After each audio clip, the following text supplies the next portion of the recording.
Euskal gizartea egoera latzean dago gaur egun murgilduta. Demokrazian eta autogobernuan bizi izan garen urteotan erdietsi ditugun lorpenak erausteko arriskuan aurkitzen gara une honetan.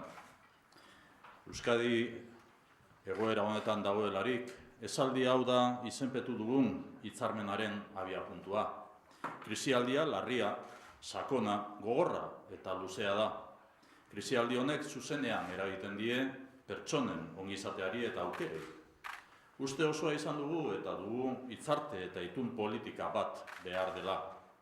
Politika, erakunde, ekonomia eta gizarte eragileen artean adostasun zabalak ekarriko dituzten ekimenak behar ditugu.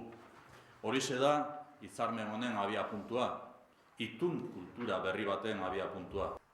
Hitzarmen hau Euskadiren etorkizunari itxaropenez begiratzea da. Egoera giza ekonomikoaren diagnostikoa partekatzen dugu. Lehentasunak partekatzen ditugu. Gizarte ongizatearen eredua eutsi eta enplegua sortzeko ekonomiaren suspertze neurriak hartu.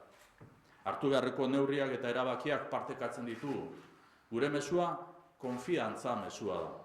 Konfiantza hitzarmenetik abiatuta krisialdi hau gaindituko dugula. Euskadik aurrera ateratzeko ahalmena duela. Gaur ez da itxi hitzarmen bat. Gaur ireki eginda hitzarmen bide berri bat. Hitzarmen hau irekita dago eta irekita jarraituko du. 2 urte hauek zailak izango dira ekonomia, gizarte eta aurrekontuen ikuspegitik erakunde publiko guztietan. Gure konpromisoa da oinarrizko adostasun hori gainontzeko indar politikoi zabaltzea. Adostasun hori erakunde publiko guztiei zabaltzea.